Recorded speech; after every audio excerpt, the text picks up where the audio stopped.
to help you get some more confidence on both sides of the multiple offer situation. And that also helps you help your clients, right? So ultimately, we want to make sure our clients benefit the most from our knowledge and understanding of the multiple offer situation. Now, Pam is the lister. I am the buyer's agent. So we both do both, but we kind of major in those things. And so with that, we're going to kind of go through our slide for today. And today we're going to talk about multiple offer moments. Multiple offers equal excitement and extra responsibility. You're not just managing offers, you're managing expectations, ethics, and emotions. You have a lot of things on your plate when you're dealing with multiple offers. So the goal is to secure the best outcome, not just the highest number. Which is what you said. Right. So there are other ways to sweeten your buyer's offer than just money. So yep. All right, multiple offer moments. Handle all offers fairly and objectively. North Carolina Real Estate Commission Rule 58A-0115. Present all offers promptly. Handle every offer fairly and objectively, and avoid bias or personal influences. So that is very good, but you have to also remember that you have to give information that you may know. So if you know a certain bank has a reputation for not closing on time, that's information you might want to share. Hey, I've done several transactions with this bank, and they did not close on time. So just to let you know that that's some information for you to consider. So those are the types of things that are, I would say, a personal but not personal influence. And so important because buyers don't know that, sellers don't know that. Right. So just another sales pitch for you guys when you're out there. That's why you need an agent. We know these things. Right. We do this on a daily basis. Right.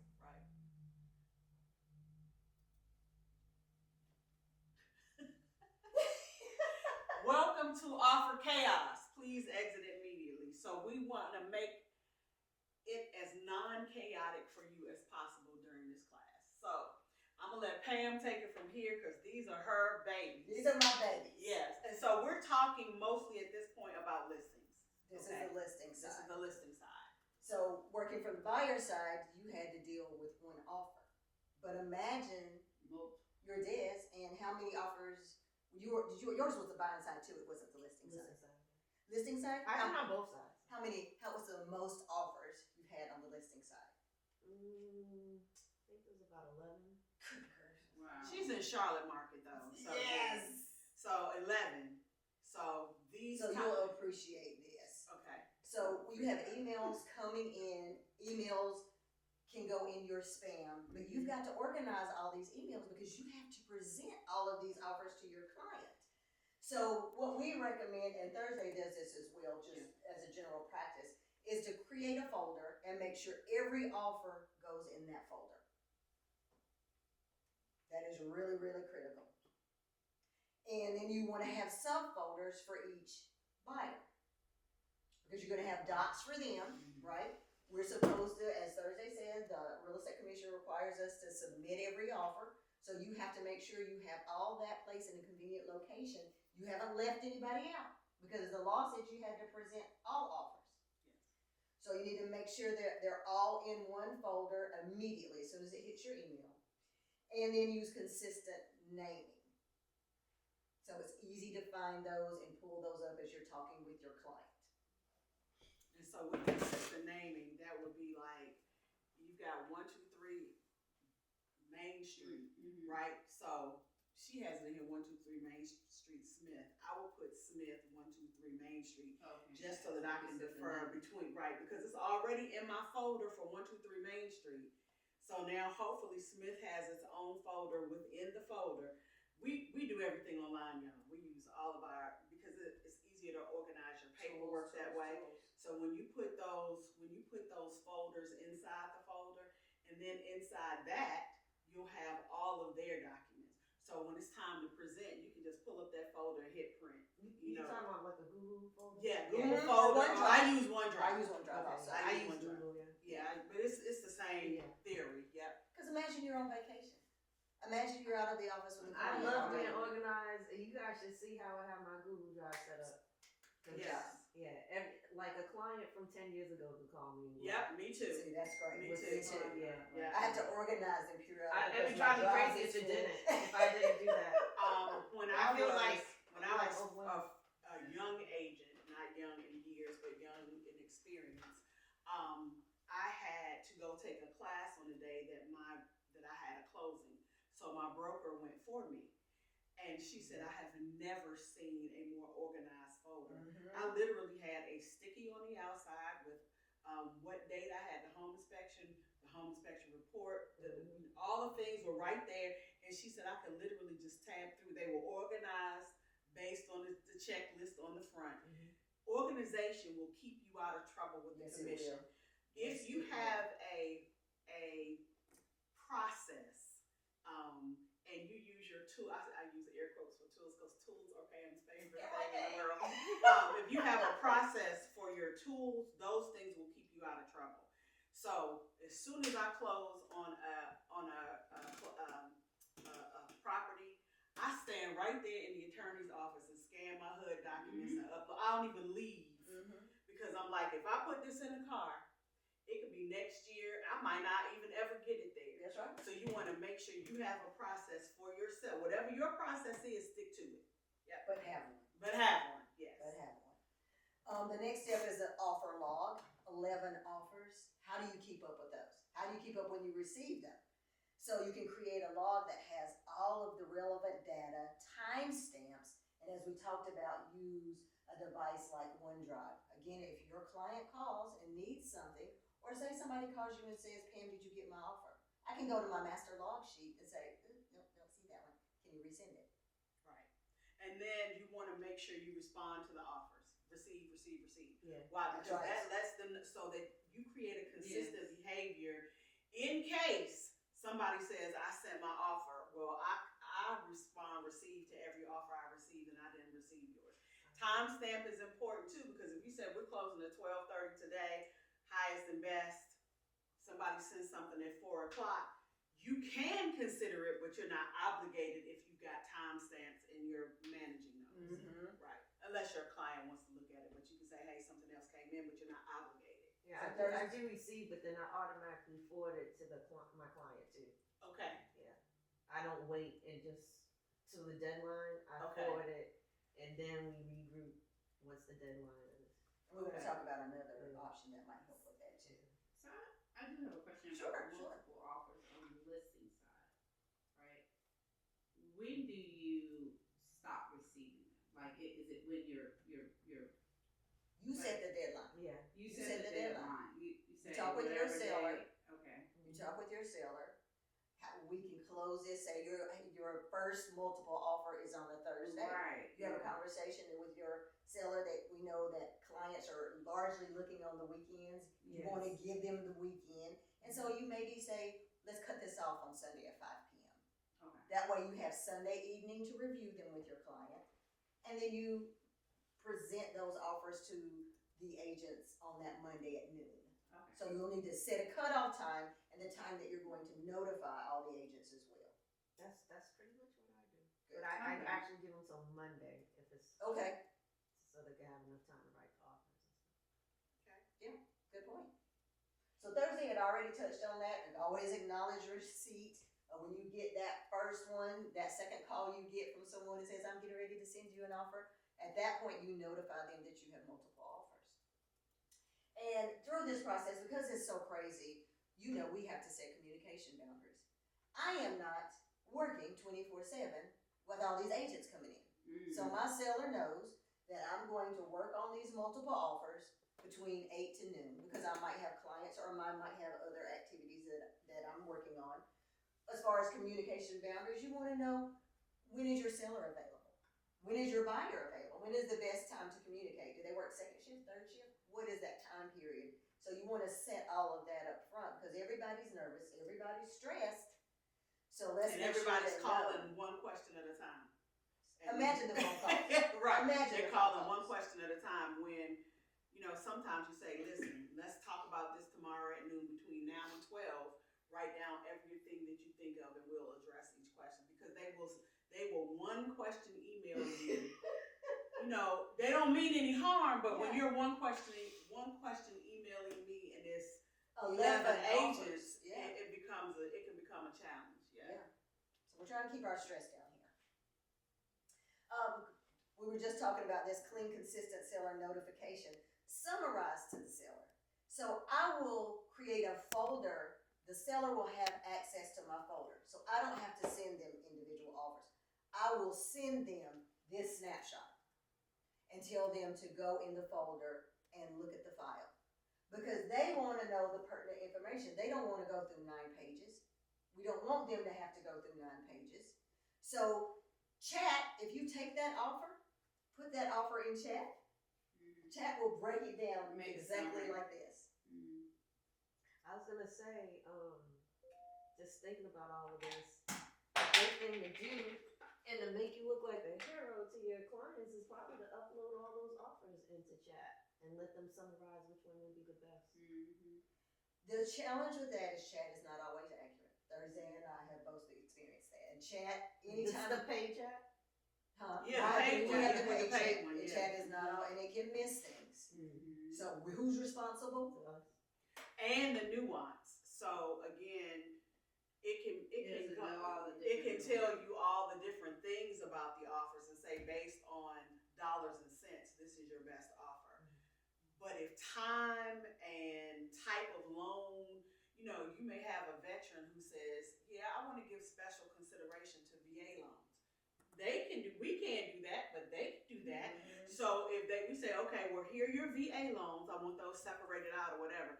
So chat may not understand all the specific nuances of what you're looking for. However, use it for a baseline. I said we put it all in there, let it create, and then we review that information based on whatever's most important to our client. It'll help us as agents. For Yes, sure. yes. Absolutely. Yeah. Absolutely. So I take advantage of those tools with 11 offers. This just sums it up. Yep. And then we will go into, there's another step that helps with this. But we always, when we're getting down to the bottom line, we kind of start talking about the top 3, and we'll talk about how to pick those top 3 because there's a whole science to that too. Do you guys usually summarize your offers before you send it over? Because I usually do that. a worksheet that outlines them all, and I'm going to show you that. Okay. Because I usually summarize it before, like when I forward it. Uh-huh. I'll do like a summary. Oh, so you do this. Like that. So you Yes. do it Yes. within each email that you send out. Yeah, once Yes. I forward over, Okay. okay, here's my summary of the offer. Okay. But please That's review perfect. That's perfect. Yeah. Perfect. Yeah. And I do Yeah. the same thing, but just go to the folder. This is your folder. This is your baby. Keep this, handy. So benefit of folder versus email. I didn't get it. I didn't see it. Where is it? No, I put it in a folder. Okay. Right, so what I do is, as soon as I get it, Mhm. I forward it, right? Oh, yes. With my summary. Yes. But then I put it in a folder so that at the deadline, I have the whole folder with all the information in it. Then I send it to them and we review it. Okay. That's Okay. how I do it. So, but think how it would help your client to have them all in one location. If they were sitting at home and they wanted to go back and But look she at does. this. That's what I do. Yeah. She does. She just sends it to them one at a time and then keeps it in one location. Do you share that location with them? Is that what you're doing? Yeah. Oh, yeah. I'm okay, saying as yeah. soon as I get it, I like to send it to them though, so that they're reviewing it. But then I put it in a folder, a Google Drive, Right. and then once I have all the offers, I share the whole Google Drive so they have There it you all. go. Yes. Yeah. Yeah. And So we're then, saying the and same then thing. we go over all the Oh, offers oh, at the deadline. Perfect. Yeah. Perfect. Perfect. Yeah. Perfect. So the snapshot helps you highlight the key terms that impact the seller, and then we talked about sharing the folder. So we've already covered that one. Okay. I got it now. He's sharing the folder. I hear you. So there'll be a link in the email. So they can click on it and go to the share file and see all of the information that And you when you do that, you're sharing all the offers at that. Mhm. All Yeah, of because it. you're sticking all the offers in You're it. sticking all You the use offers. Google Drive? Yeah, I have it, but I have never done that. Oh, okay. I haven't had multiple. And I so can the show it reason to you you. do that is that if it's the middle of the night and I have a question about an offer, I can't find the email, Right. but I can go to the share drive Yeah. and access any information that you provided for me. I get 200 emails a day. Could you imagine having to go through and try to find one offer out of 11 on top of all your other emails and spam and Yeah. it's chaos. It's chaos. Get my life together. Yes. Yeah, I don't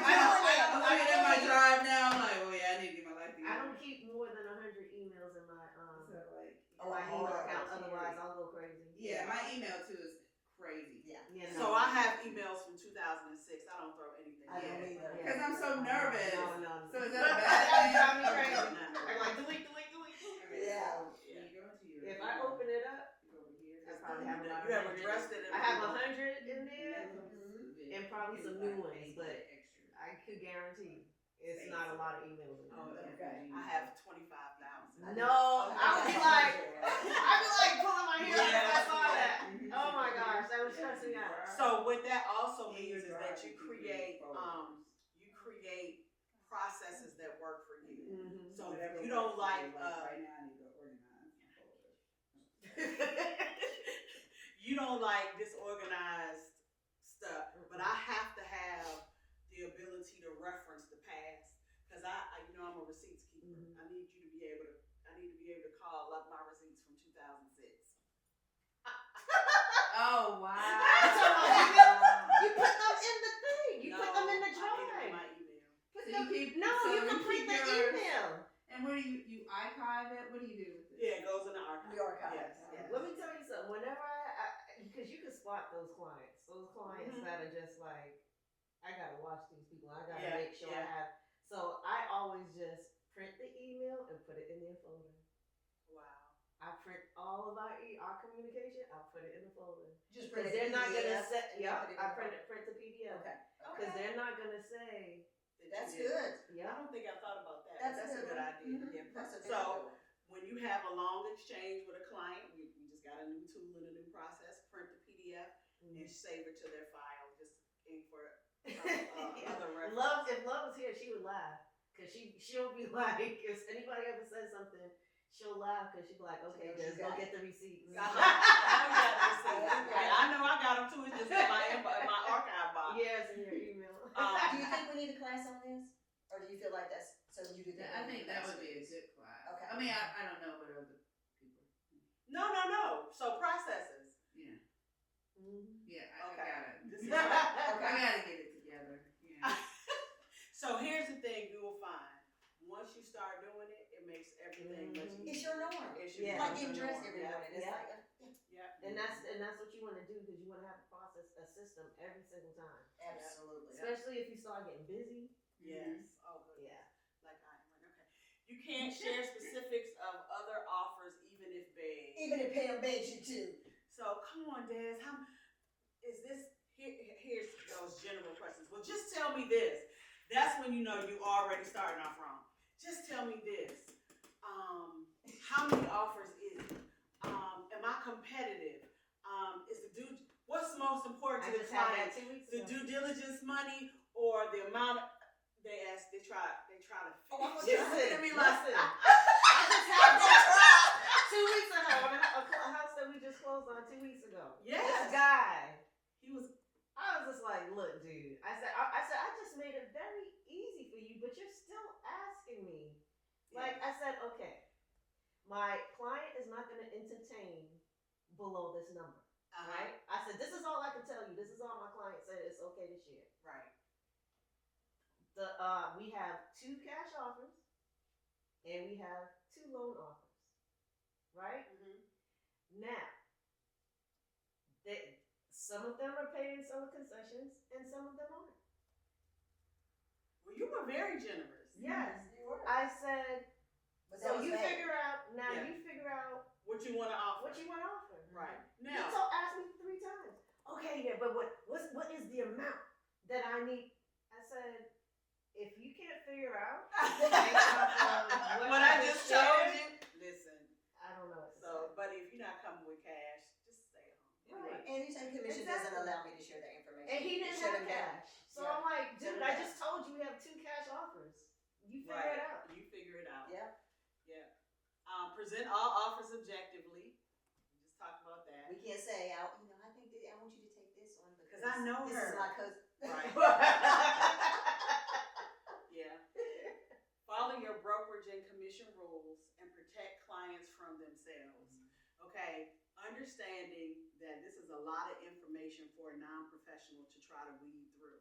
So this is why it's important to present everything to them so that you can be in compliance with the commission laws and rules. But also, like Pam said, let's find the top 3 based on what criteria is important to you, and let's work with those. Okay, go ahead. That's it. That's a new one. Huh? That's a new one. Okay, breaking down the offer, what really matters. Financing strings tell the truth. Pre-approval versus my cousin knows a lender. Yeah, we all know that. We want pre-approvals if we can receive them, and at the minimum of pre-qualification. Due diligence money, commitment level, real skin in the game versus soft promise. Right? Due diligence money, you're not getting that back. Earnest money, you can. Inspection and appraisal terms show risk. Fewer surprises, smoother closing. On a listing, it's always good to get an inspection prior to listing. It's just always good if you can get your seller to do that.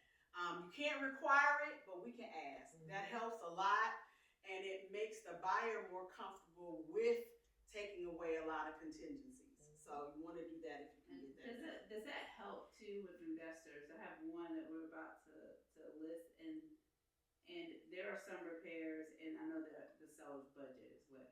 So we definitely know that we're going to be leveraging it for investors primarily. So you're working with the buyer or the seller side? You're on the seller Yeah, side, this is going to be a listing. and you got an investor offer. Well, not yet. We are just going through before we go live. Yes. So basically, it's I'm selling the house for my uncle, and he has made a decision of when he is going to retire, where he's going to live, and all that. So we're waiting for all those things to happen. So he's been in that house for 40 years. Beautiful brick home. But okay, let's talk about repairs.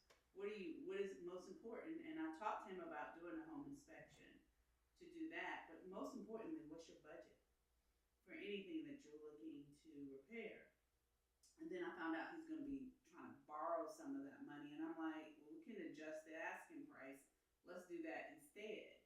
But I also find with investors that I call it switch and bait. They'll go in, they got the cash, we're going to take it as is. We can do a 15-day close. And then all of a sudden, they do like a walkthrough and they come back with like repairs and sessions. Yes, ma'am. Yeah. And We're so gonna talk that's about why that it's today. important to do the home inspection. That's why I want to. That's what That's what I always do. I always I do force my clients to get Mhm. my sellers to get a home inspection. I always do Mhm. this. And that way you could say, here's the repairs that needs to be done, and we've already taken consideration the asking price with those repairs. That's what you do. And you try to get them to make sure you come see the house, because I'm not coming back with it. Yeah. make sure you go see the house Yeah. before you submit the offer, because they try to play that game like you said. Mm-hmm. Make sure you go see the house, because it is what it is. It's as is. They're not making any repairs. I feel like they do it right at the due diligence point. And make sure they give you Or due diligence 50 too. or something. Yeah, and they do. Make sure you give them It's a make sure you get strategy. the due diligence, Mhm. because then they don't get that back if they want to play that game. So I would be fair to your client, and the client needs to know the pros and cons of both. Mm-hmm. Yes, the inspection is great, but also, once you do that inspection, you have to disclose everything that's on it. Mm-hmm. And what if they don't have the money to make all those repairs, or there's something major? They have to disclose what they know, of course, up front. But they need to understand that if they do this home inspection, what that could mean. So sometimes it's, do I deal with issues up front, or do I deal with them at the time? Yeah. It's just Because a the matter home of. inspection is going to happen, right? Yeah. Yeah, Oh, it's gonna happen. It's gonna happen, but every inspector is different, they have different versions Right. sometimes of what needs another contractor to come in and look, or what needs repair. So that kind of varies, I mean, from what Yes, I've seen on yes. inspection reports, you're gonna get a different one every time, and somebody may say something. And it's only fair because the house is being sold as is, and I don't think it's fair to a buyer that they're buying a house and they don't know what the as is condition is. The Right. seller is putting the house on the market as is, but even the seller don't know what the as is condition is. But the buyer can do their own inspection, so when I have, especially with my investors, I have them do an inspection before they submit the offer.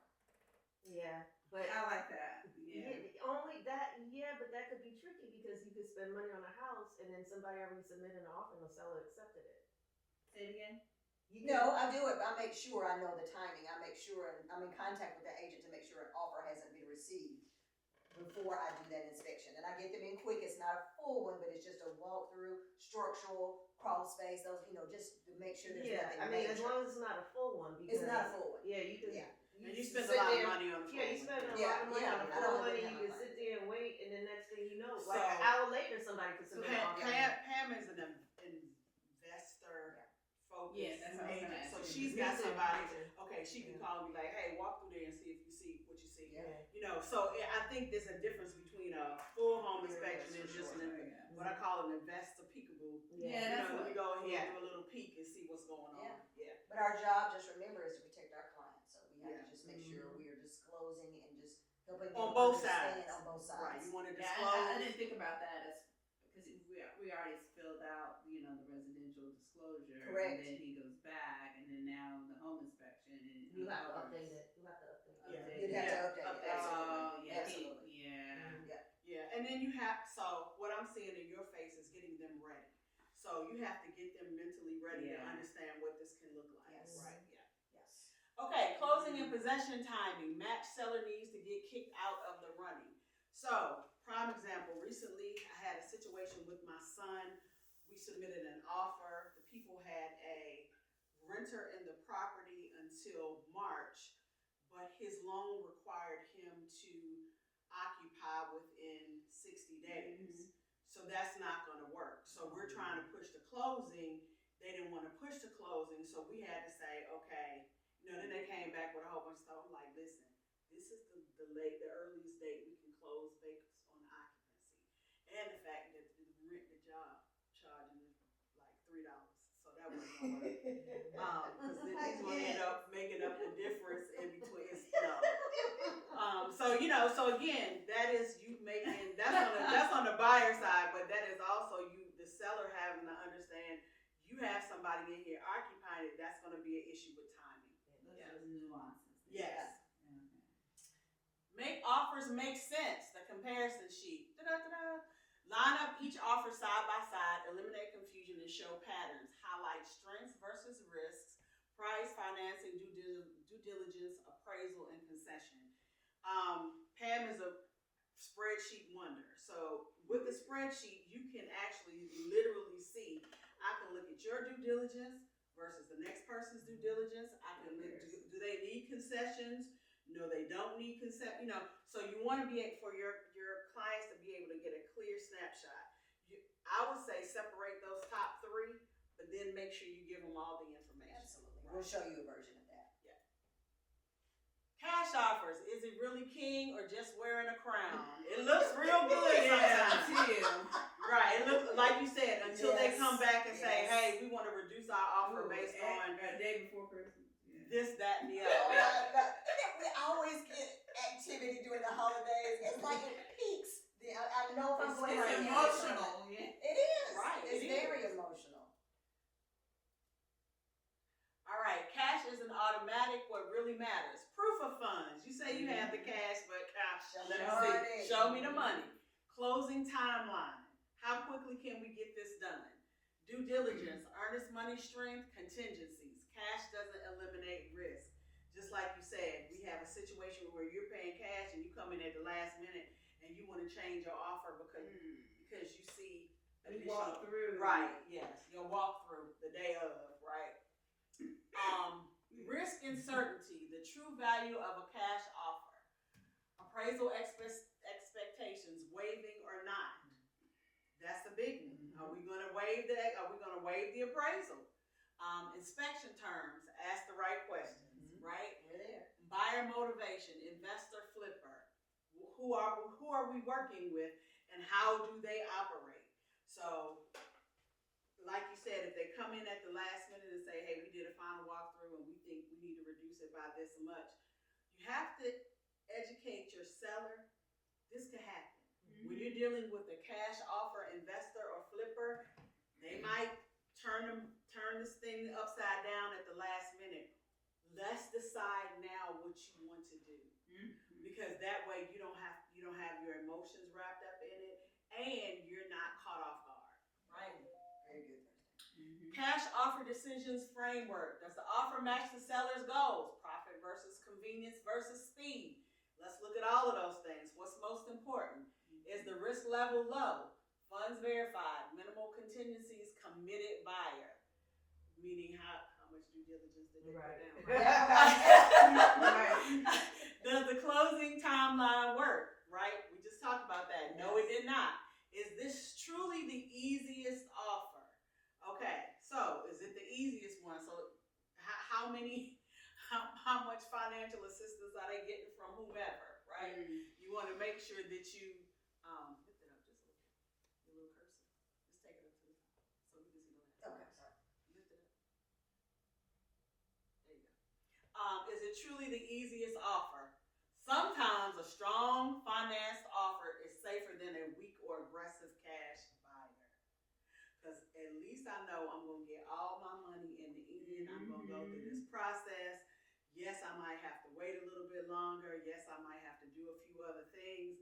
But you're not calling me 16 times a day telling me, yeah, come on, let's. Because when you're rushing me, I normally get concerned. That's just me. Right. Don't rush me. Right. Don't rush there. Don't rush me. So this is one of my scenarios I just had, and you'll appreciate this. This is what the sheet looks like, the comparison sheet, how we can line everything up and quickly see which offer is the better offer. See how that makes it easier to really compare the two? Mm-hmm. Wow. If you had to guess right off of the top of your head,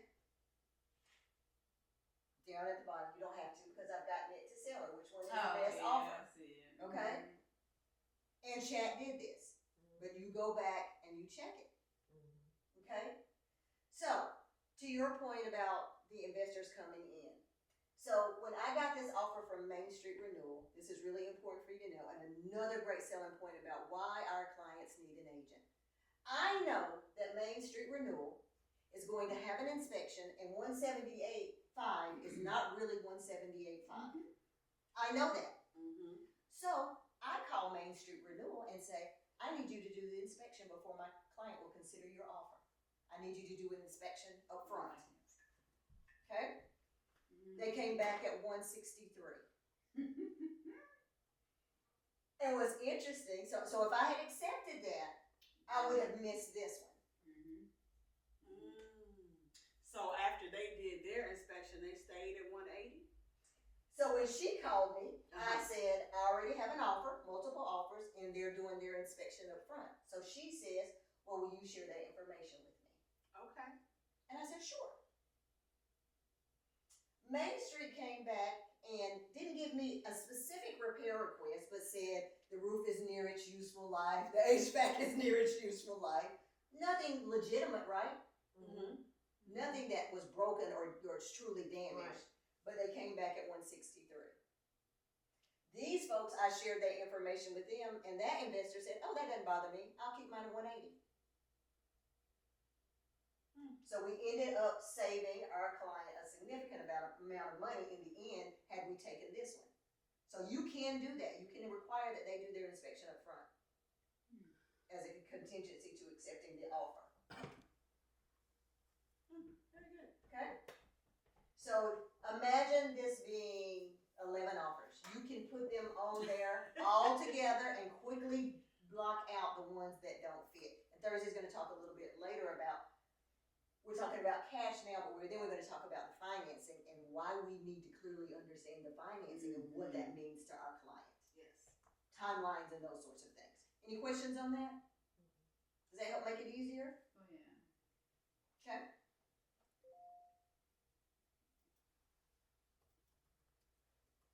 Game on, your buyer just entered a multiple offer battle. So now we're talking about the buyer side, okay?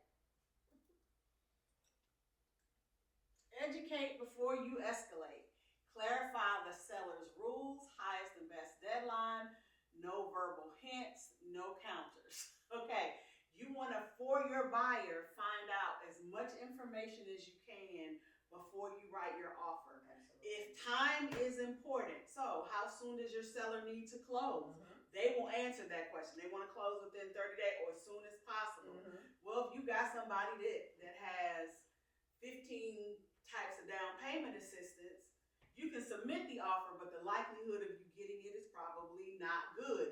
That's where you have to educate your buyer. Listen, we're going to submit this because you really like this house, but I need to set expectations. Remind the buyer of market norms. Speed, strength, and clarity matter more than ever. Had a situation where a buyer was in a multiple offer situation. She got the property. She did have 2 different kinds of down payment assistance. One was taking way too long. We had already gotten an extension. She looked at me, she said, drop it. I don't have to have it.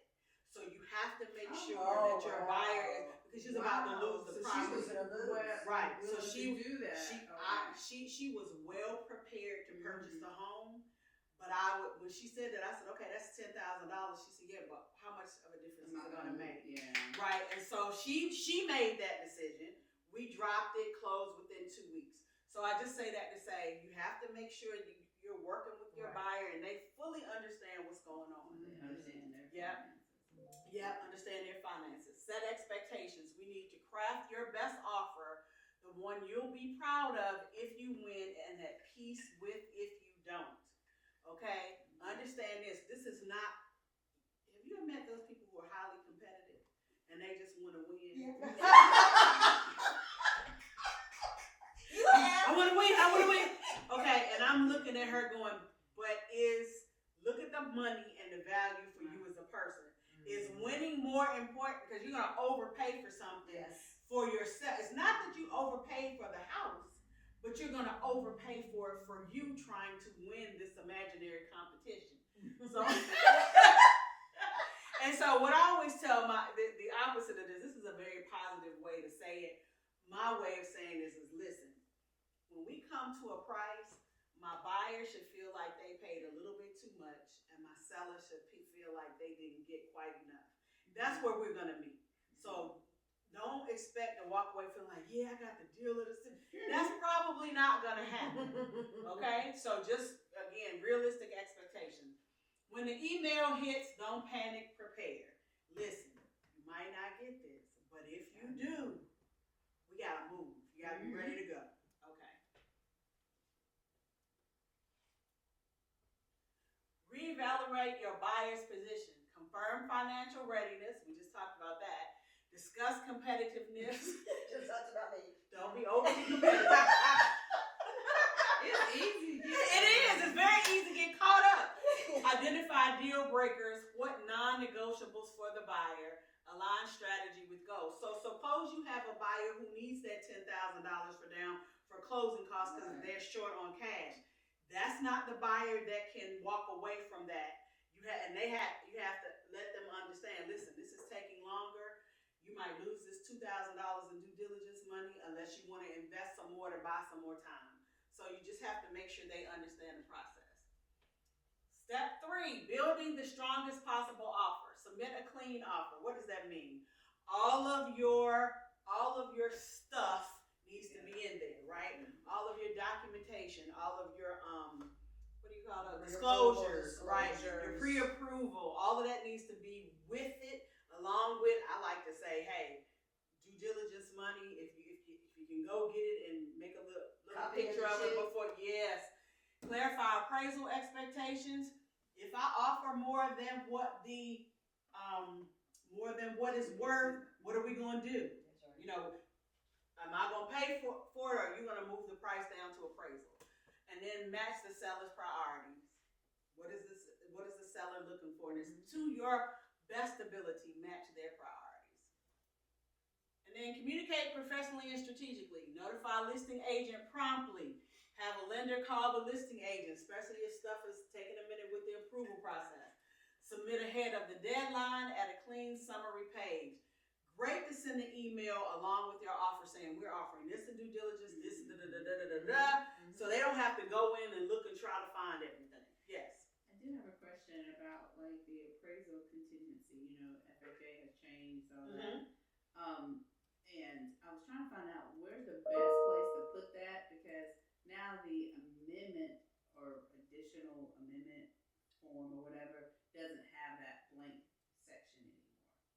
So like, where can you add like the contingency, like what you said, like if the appraisal comes back less, can you do that, or is that just in a general conversation? I would put that in the additional condition. It's a little, still, that box is still there. It's not. It's changed. I was freaking out. Where do you go? For the addendum?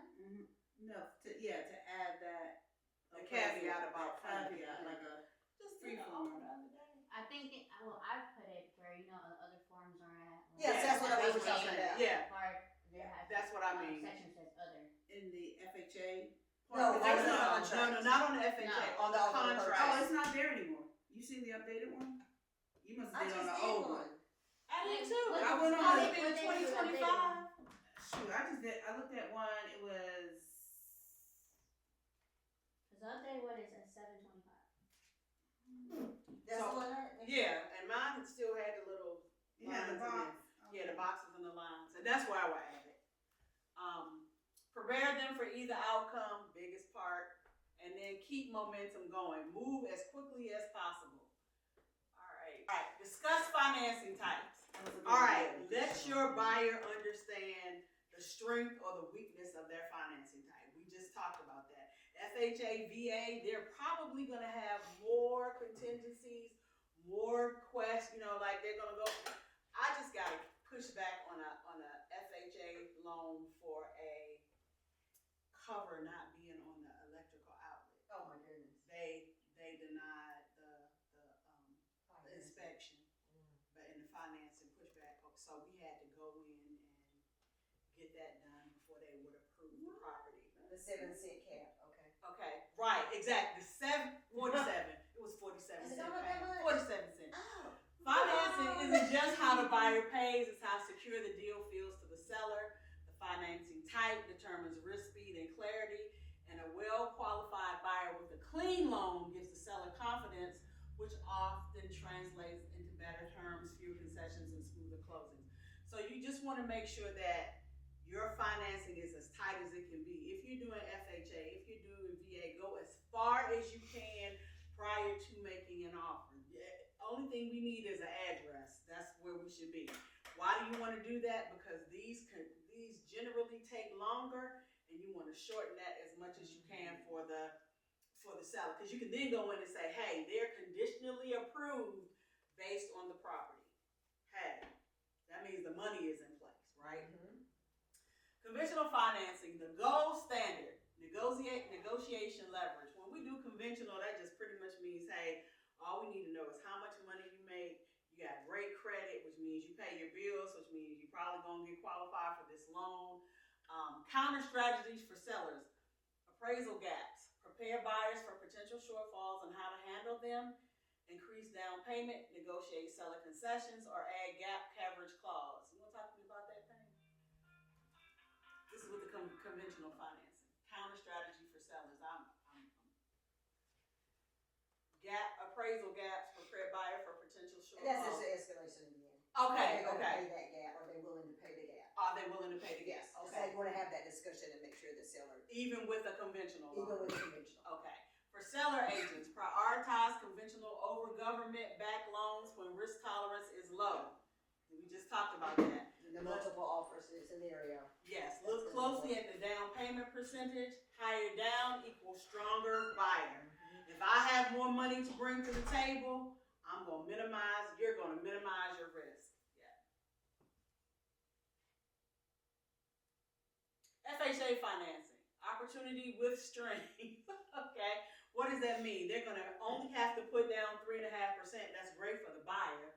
Negotiation leverage. Pros, expands your buyer pool and helps more clients qualify. Cons, property must meet FHA conditions. Standards, appraisals may flag repairs. We just talked about that. Outlet cover. Yeah. Could send your home inspection back, your approval back. Yeah. Negotiation impact. Seller may resist FHA if the property needs work or if they're comparing multiple offers. Buyer agent can strengthen the offer by increasing due diligence, tighten timelines, or covering minor repairs, meaning I'm not gonna nitpick if FHA doesn't require it, I'm gonna say okay. Set expectations early. Repairs required by FHA must be completed before closing. We had to go, literally the listing agent walked through the property to see what the problem was, saw the covering. He could not tell him what the issue was. He saw the cover, went and bought the 47-cent cover, screwed it in, took a picture, and sent it to the appraisal. And that And was then it. he pushed it through. That was the only thing. Mm, But he wouldn't tell him what he found. wow. He had to go figure it out. He Interesting. didn't even like take a picture of the No. outlet and No, he sent it to the sell bank. it. He would not share it with the listing agent. Another Yeah. strategy I want to share with this is if I were working for an investor and it was a rehab home, I have one coming up, I would not check the box for FHA. Yes. That Yeah. was my question, like in this situation that I'm in right now. Like my first two that I list, I just was so like excited. I didn't take as much time. I find Mhm. myself taking much more time than I thought I would. And that was one of the things we talked about. Yes. Was the like cash and conventional. Yes. Because, you know, as I was, you know, taking the video, walking through the home again, I was like, whew. You It's a know, lot. yes. Yes. I was like, you know, Yes. how people who have lived in a home for a while, elderly, and Yeah. they've stayed there. for a Not while, updated at all. They're not gonna. Yeah. It's the small things that turn into big things. Yeah, it is. And so yeah, that's what we were talking about was Yeah. just cash and cash and conventional. Yeah, that's where you show your skill again because you let them know it can be a higher offer, but by the time you finish with those repairs and the time it takes to do that, Yeah, it may not be worth it. And then, you know, and the same thing with your buyer, letting them know that in certain situations, their FHA loan may not be the Mhm. strongest That's one, right. even if they offer more money. that's right. VA financing, serving those who served us, yay! What it means, that means the Department of Veteran Affairs guarantees the loans for eligible veterans with a zero down. Negotiation leverage. Listen, we just talked about it. Loyal buyer base, often more stable than the FHA due to lower default rates.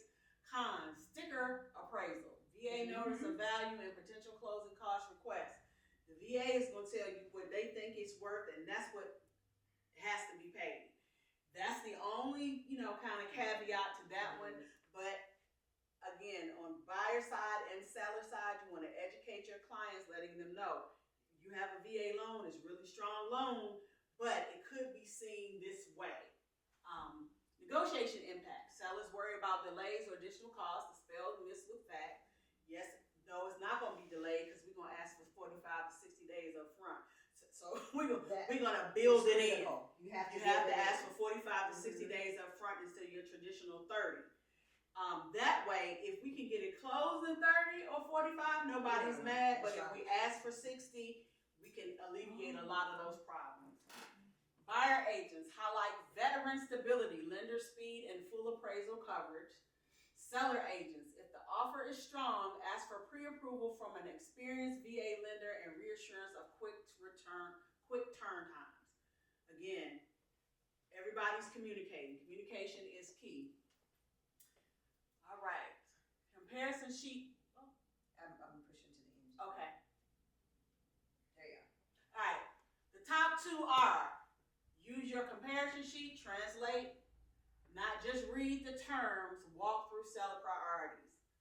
Which offer helps you sleep best at night? That's what you want to ask your seller as well as your buyer. Narrow the field, eliminate obvious non-contenders, the lowball people that's just throwing spaghetti against the wall to see if it sticks. Get rid of them.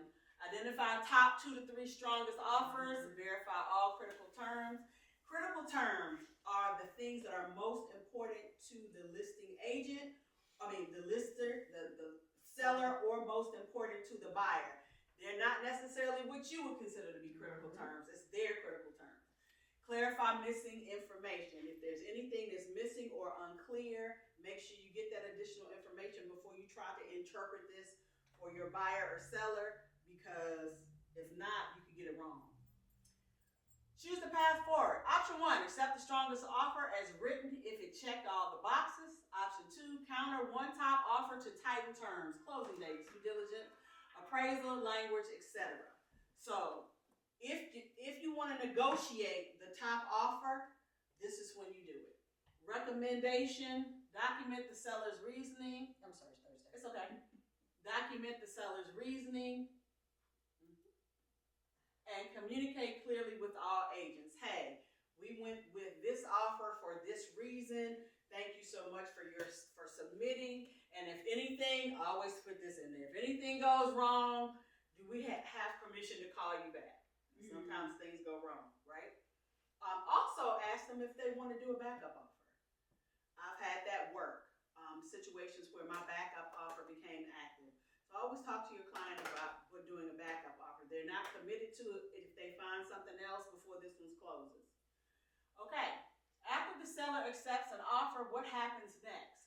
Notify all parties promptly, lock in the timeline, update your files and documents, prepare the seller for the next step. And now we get ready to go through the home inspections and appraisals and all the things. Have your seller ready, have your buyer ready. Hey, we're gonna go through the appraisal and the home inspection and all the things. Be ready for what may come back. And then, any questions? I have a question. Yes, ma'am. As far as, how do I put it? Let's say, right, you were in like a multiple offer situation, but it is not a house that is listed on MLS. Mm-hmm. It's off the market. Uh-huh. How would you do the same thing, basically, but you haven't seen the house? Because they're not here yet. But Okay. the people have seen it and they want it. I was confused. I'm sorry. So, Who hasn't seen the house yet? I haven't seen the house. As an agent? Yes. But the Because people it's have off the seen it market, but the people have seen it and they want it. and they want it. I will find a way for me to see it. You have to see it. Yeah, because if everything goes perfectly great, if it does not, you're going to be the person that comes back on. Every bit of it. So before I would do anything, I'm gonna go see this. We're gonna figure out a way for me to see it. At least I gotta at least walk a peek in the window. I gotta see something. One, because that's a requirement. It is. That is a requirement from the commission. Even with the off, if you're involved in the transaction, your rules, regulations, and standards don't change. Due diligence. Yes, your due diligence. So that would be the first thing. Because how can you properly negotiate on behalf of your client if you haven't examined the property? You haven't seen there's a shared driveway. No. And they don't even know what a shared driveway is. That's right. So they wouldn't be able to identify one if they walked up to it. They don't even know what it looks like. You haven't seen that the crawl space is flooded and full of mold. Because they didn't even look down there. You know what I'm saying? They didn't even peek. Yeah. Right. Now, I'm not about to crawl in there, but I'm gonna crawl up to the attic and stick my head in and look around before the home inspection. So and then the nose knows. These people don't know what mold smells like. They don't know what they're smelling. So again, I would not do that. I actually lost the deal because it was somebody from New York that wanted to purchase a property that they had not seen. I said, I need to be able to do a video walkthrough with you and leave. No, I'm good. Well, I'm not. Oh, but they've seen it. The client has They've seen it. So Yeah. why haven't you seen That's it? Or what why she's can't saying. you see The it? client has It doesn't seen matter. it. The client, we're training the Yeah. client. We're protecting the client. It's I would almost rather you have seen it than they have. Than for them, right? Yeah. Yeah, because you have to advise. They your clients. haven't seen it. Well, I haven't seen it because I was just told that they want to buy this house and terminate another contract. Tell them, say, hey, I'm gonna run over there real quick and There take you a go. look at it. You got to. Yeah. I have to do my due diligence. And they're gonna terminate another contract that they're under contract somewhere else. Yeah, they're already showing you that maybe decisions can be Flip Yeah. floppy. Yeah, so you wanna make sure you go so that you cover yourself on every. Remember one of our slides said, protect your clients from themselves. Yes. Protect your clients from themselves, and they get emotional. It probably They really has. do. It probably has an island that she thought she couldn't afford. I mean, you just never know what made them get excited. And do we trust a buyer who's not represented? A seller who is not represented? Do you trust that? No. Or are they gonna disclose? Do they have the requirement to disclose that we do? Yes, they do. They don't do But it. do they do it? No. Yeah. But they have the requirement. They just don't do it. So yeah. So that Enforceable requirement. Right. Well, okay. Well, no, it's not enforceable. Inspection due diligence time. And see, See, there's no way I would write a due diligence check for that off the market Mhm. without a Because they home gonna- inspection. That's And I would money in tell, I their would tell pocket. my people, I want a home inspection before we do Yes. anything with this house. Because we don't know what we're dealing with. They're not represented, and so, yeah. Does that make sense? Do you Yeah. understand what we're saying? Okay. Speaking of a home inspection, if you have, let's say you have a termination of a contract, right? The parties, you're in a relationship, now they're out of a relationship, Mhm. right at closing. Anywho, and so let's say one of the parties decide that they know that they can qualify and maybe they go back to that same property. They can still use that home inspection, right? So it's two parties, two Mhm. buyers, and then they terminate. Mm-hmm. One buyer may want to go back and make the offer to that same property. Uh-huh. Can they use the home inspection that they had before, or can they use somebody else's? I'm saying, can they use that home inspection that they had completed? Yes, but understanding with the caveat that things can change from day to day. So you just have to make Because sure. if that's 20 days later or 30 days, anything could have happened. And that's what you have to tell them.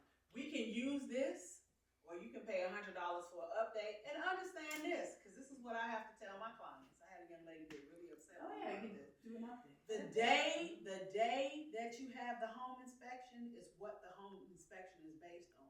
That day. It could be 15 days between this day and closing. Things can happen in those 15 days. So this is not guaranteed that the property is gonna be exactly as it was on that day. So if they're okay with that risk, absolutely. But So they just any inspections, just have them go back to do the update, yes, and the appraisal is probably gonna be fine. right.